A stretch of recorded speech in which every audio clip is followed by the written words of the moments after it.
Hi friends, welcome back to Anu Mahesh kitchen recipes.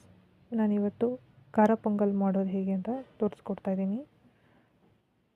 So ಅದಕ್ಕೆ ಬೇಕಾಗಿರೋ ಐಟಮ್ಗಳು: ಒಂದು ಬೌಲಲ್ಲಿ ಅಕ್ಕಿ ತೊಗೊಂಡಿದ್ದೀನಿ, ಒಂದು ಗ್ಲಾಸು, ಹಾಫ್ ಕಪ್ ಹೆಸರುಬೇಳೆ ತೊಗೊಂಡಿದ್ದೀನಿ. ನಂತರ ಜೀರಿಗೆ, ಮೆಣಸು ಕುಟ್ಟಿ ತೊಗೊಂಡಿದ್ದೀನಿ, ಸ್ವಲ್ಪ ಒಂದು ಸ್ಪೂನ್, ಅರಿಶಿಣ, ಕೊತ್ತಂಬರಿ, ಹಸಿಮೆಣಸಿನ್ಕಾಯಿ ಇದ್ದರೆ ಹಾಕ್ಕೊಳ್ಳಿ, ಒಣಮೆಣ್ಸಿನ್ಕಾಯಿ ಇದ್ದರೂ ಹಾಕ್ಕೊಳ್ಳಿ, ತೊಂದರೆ ಇಲ್ಲ. ಕರಿಬೇವು, ಬೆಳ್ಳುಳ್ಳಿ ಜಜ್ಜಿ ತೊಗೊಂಡಿದ್ದೀನಿ. ಒಂದು ಕುಕ್ಕರ್ನಲ್ಲಿ ಅಕ್ಕಿ, ಹೆಸರುಬೇಳೆ ಎರಡು ಹಾಕ್ಕೊಂಡು ಚೆನ್ನಾಗಿ 2 ವಿಸಿಲ್ ಮಾಡಿ ತೊಗೊಂಡಿದ್ದೀನಿ. ಒಂದು ಪ್ಯಾನ್ನಲ್ಲಿ ಸ್ವಲ್ಪ ಎಣ್ಣೆ ಹಾಕ್ಕೊಂಡು ಸಾಸಿವೆ ಹಾಕ್ಕೊಂಡು ಚೆನ್ನಾಗಿ ಸಿಡಿದ ನಂತರ ಬೆಳ್ಳುಳ್ಳಿ ಹಾಕ್ಕೊಳ್ಳಿ. ಬೆಳ್ಳುಳ್ಳಿ ಚೆನ್ನಾಗಿ ಫ್ರೈ ಆದ ನಂತರ ಕರಿಬೇವು ಹಾಕ್ಕೊಳ್ಳಿ. ಕರಿಬೇವನ್ನ ಚೆನ್ನಾಗಿ ಫ್ರೈ ಮಾಡಿ ಆಯಿಲ್ನಲ್ಲಿ. ಜೀರಿಗೆ ಹಾಕ್ಕೊತಾ ಇದ್ದೀನಿ. ಈಗ ಹಸಿಮೆಣ್ಸಿನ್ಕಾಯಿ ಕಟ್ ಮಾಡಿಕೊಂಡಿದ್ವಲ್ಲ ಅದು.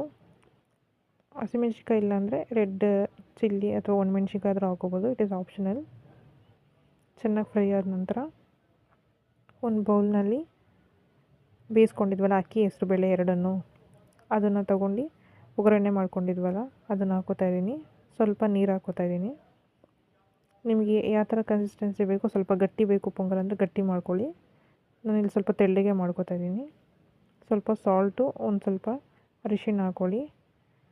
ಮೆಣಸು ಹಾಕ್ಕೋತಾ ಇದ್ದೀನಿ.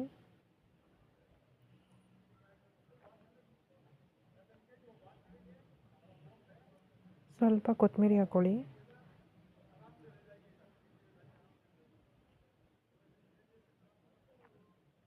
ನಂತರ ಎಲ್ಲ ಮಿಕ್ಸ್ ಮಾಡ್ಕೊಳ್ಳಿ. ಚೆನ್ನಾಗಿ ಕುದಿ ಬರೋವರೆಗೂ ಕುದಿಸ್ಕೊಳ್ಳಿ. ಪೊಂಗಲ್ ಇವಾಗ ಚೆನ್ನಾಗಿ ಕುದೀತಾ ಇದೆ. ಪೊಂಗಲ್ ರೆಡಿಯಾಗಿದೆ. ಈ ಕನ್ಸಿಸ್ಟೆನ್ಸಿಲಿ ಬಂದರೆ ಚೆನ್ನಾಗಿರುತ್ತೆ ಪೊಂಗಲ್.